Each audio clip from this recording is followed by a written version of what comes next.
Morning says home. Today is February 10th and it's day 1. Good morning, Simpson. I'm Michael Gloon, the president of SAC Club. This Friday, February 11th, is PS I Love You Day, a day to bring awareness to anti-bullying, suicide prevention, and spreading kindness. This year's theme is One Step at a Time. We hope that you hear nothing but positive messages that support you through your journey in life. Tomorrow, we will be celebrating PS I Love You Day by wearing purple. Please join us by wearing purple and spreading kindness throughout Simpson and our community.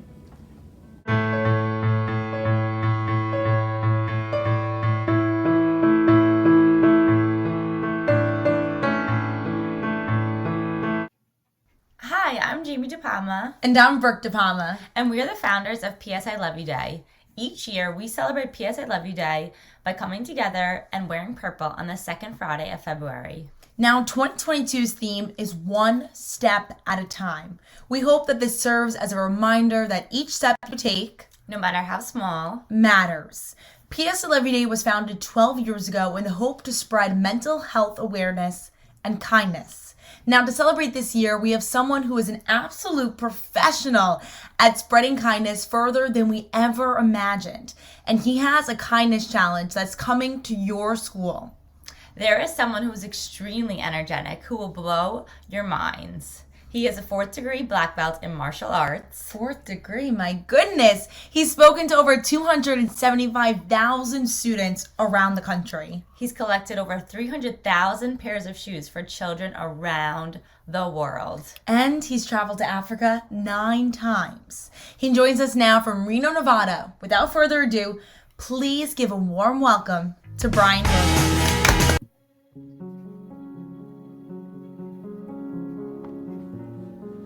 And as we boxed up the shoes, we went to the airport with over 160 pieces of excess luggage. The lady behind the counter absolutely hated us. But then we began this journey, halfway around the world. It took 37 hours for us to get from here in San Francisco all the way out to Nyeri, Kenya. And when you arrive, you're excited, you're nervous, but then you wonder, did the shoes make it? And they did, but they kind of got beat up along the way. Now, when we tell people that we were going to Africa, there's a lot of misconceptions. People don't realize how big Africa really is. It's a massive continent. It has major cities. It has the pyramids. It has some of the world's most gorgeous beaches. But this isn't where we were going. This is Kibera slums. This is the largest slum in the entire continent of Africa. Over 1 million people live in the area the size of a tiny college campus. And the orphanage we were going to has over 160 orphans.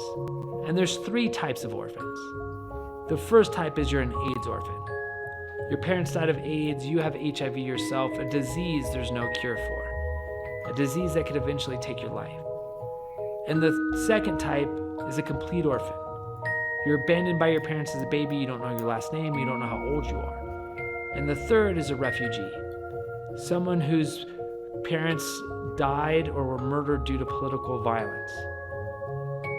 And at the orphanage, all of these kids are cared for by just 3 adults. They have to hand make all of their own food. Everything they have to carry by hand, and all the water that they drink has to be pumped from a well. And their biggest fear is what happens one day when the well runs dry. And as we're driving down these bumpy roads, you look outside and all of us are completely silent because you just see this immense poverty all around you. It's exactly like you'd picture in National Geographic. But then we pull up to the orphanage gates and the driver honks his horn. And as he honks his horn, we're greeted by over 160 smiling kids. These kids were so happy. They were laughing, dancing, singing all of the time. And you get out of the car and you literally have like 5 kids on one hand, 5 kids on the other. Literally, they have these huge, massive smiles on their face. And there was this one girl, her name was Grace. Grace was in 8th grade. She was the class clown of the orphanage. And we get out of the car and Grace comes up to introduce herself to me. there's one thing that you need to know about Grace, though. Is Grace is one of those 8th graders that loves to play jokes on people. Now, I'm sure if I asked you guys, like, how many of you guys love playing practical jokes on people, that half of you will have your hands raised. Well, Grace would get along with you. She loves playing jokes on people. And I don't know what it was, but I get out of the van. I've never met her in my entire life. And she's like, ha, ha, ha, ha, that one, right? And she comes over. She puts on this sweet face and she introduces herself. She's like, hi, Brian. My name is Grace. I'm like, hi, Grace. Nice to meet you. Well, then she ends up showing me where we're sleeping. And we're sleeping in this back room on these 2-inch mattresses. And I lay down, bam, I completely pass out. Well, Grace comes back in my room and she sees me peacefully sleeping. And she must think like, ha, ha, ha, the time is now. Well, Grace happens to know of this one animal that is pretty prone to here in Kenya. Now, in Africa, there's a lot of animals that you probably know about, like lions and giraffes and rhinoceroses and things like that. Well, there was one animal that I never knew existed, and this one was called a baboon tarantula. Yeah, a tarantula.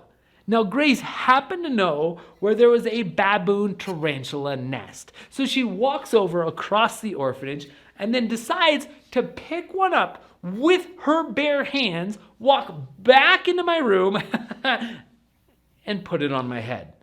Now, I'm like in one of those deep sleeps. I haven't slept at all in like 37 hours. I was team leader of the trip. I'm in this solid deep sleep. And all of a sudden she puts it on my head and you feel something nice and warm and kind of fuzzy.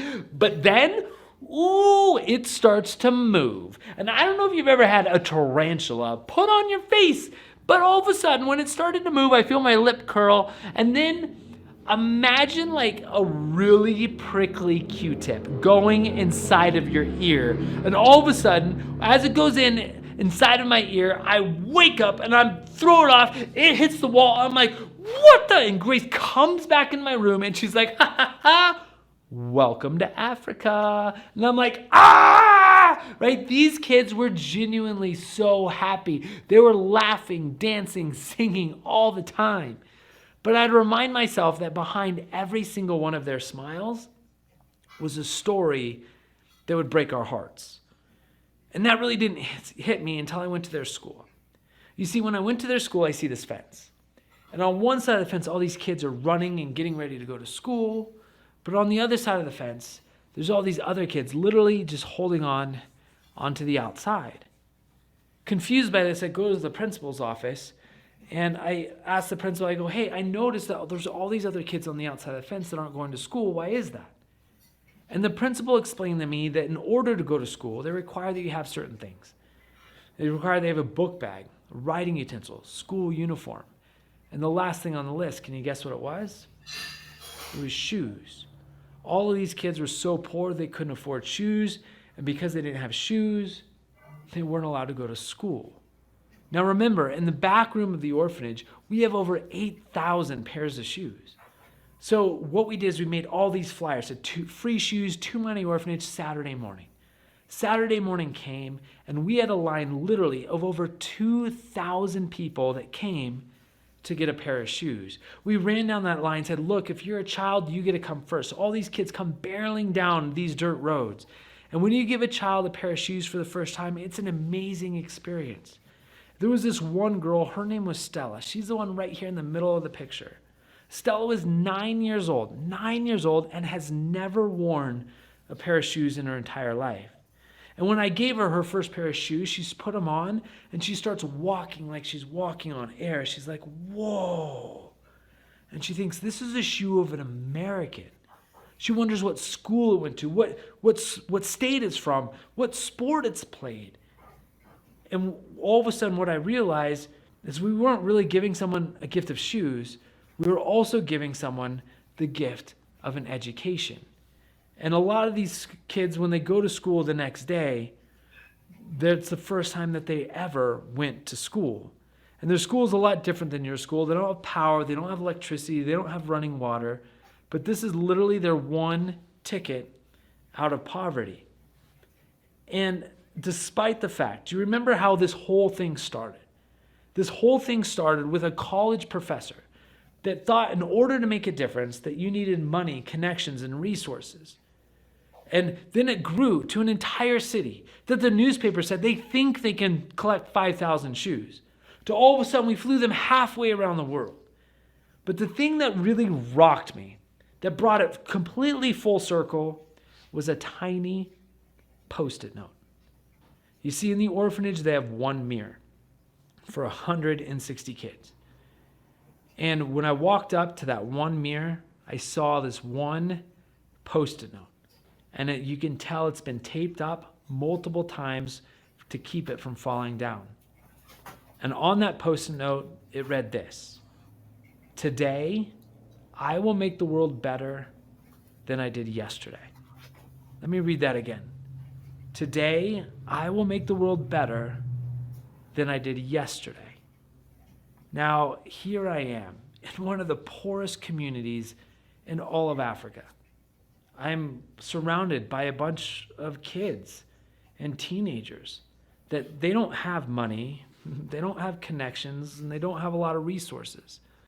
But yet they still have the audacity to think that they themselves can make the world a better place. And then you go halfway around the globe, right here in our own country, where all of us have tons of connections, tons of resources, whether it's technology, teachers. We might not have a lot of money, but the one thing that we can do is every single one of us can make a difference. But yet there's so many people right here in our own country that don't think that is possible.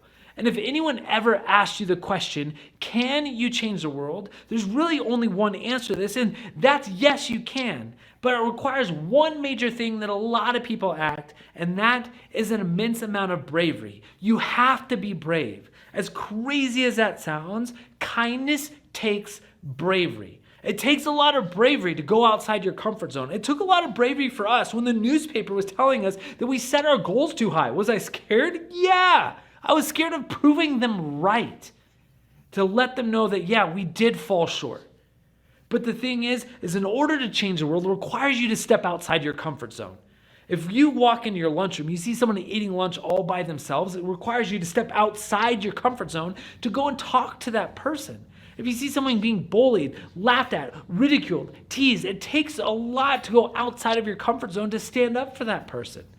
If you're even at the grocery store and you just can tell the person behind the counter is having a bad day, it takes a lot of bravery to give them just a little compliment. You see, kindness takes bravery. There's enough negativity in our world. Just turn on the news, you can see it. Our world needs more people to stand up to make a difference. Now, in order to make a difference, it requires you to be brave. It requires you to take action. Could you imagine if Dr. Martin Luther King woke up one day and said, look, there's a lot of problems in the world. I hope someone else fixes it. The thing is the people that do stand up, the people that do step outside their comfort zone, those are the ones that go down in the history books. Those are the ones we idolize. Those are the ones we aspire to become. And the thing is every single one of us, no matter who you are, no matter what your background, what struggles you have overcome, every single one of us has the power to make a difference in the world. But it's going to require bravery. And the next step, it's going to require for us to take action and to spread kindness everywhere you go. And this brings me to the challenge today. You see, P.S. I Love You Day is more than just a saying and for everyone to wear purple on this special day. No, it's a day for us to actually take action, to let everyone know that love surrounds us everywhere, for us to show kindness to every single person that we know. And after I got back from that trip, obviously my life changed in two ways. Number one is I saw the power that a single act of kindness could have. Number two, I saw the immense difference that when a bunch of people work together in solidarity, what we can accomplish. And right now, P.S. I Love You Day isn't just your school. It's schools literally all over the country, and I even think there's some around the world that are taking a part to see the amount of difference, the amount of acts of kindness that we can make in just a short period of time. And so starting today, here's your challenge. Number one, I want to challenge all of you guys to go out today and at least focus on doing that 2 minutes of actively going out and doing something nice for someone else. You might leave a nice note for someone. You can put it on their locker, leave it by their backpack. It might be for your teacher, secretary, bus driver, a coach, a custodian. But every single one of you truthfully knows one person in your school that just needs that little bit of pick-me-up. They just need that little smile.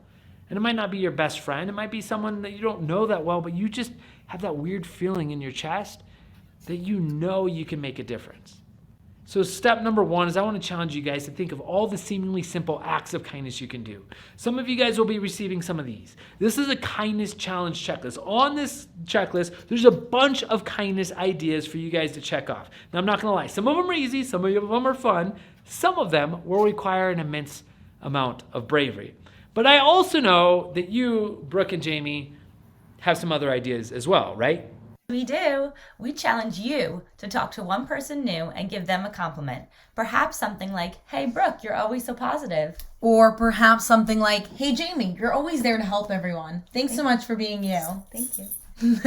Another kindness challenge we have for you is to write a thank you note to a staff member in your school. That can be a teacher, a custodian, a counselor, a principal, anyone in your school that has made an impact on your life. Back to you, Brian. I absolutely love those ideas. All right, you guys, your challenge is going to begin today to see how many acts of kindness you can do, to see if you can literally change the world just one act of kindness at a time, one step at a time.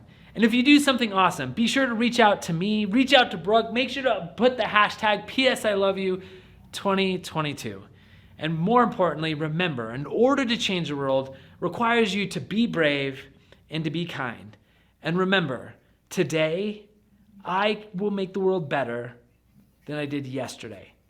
All right, everyone, be brave, be kind, and let's change the world.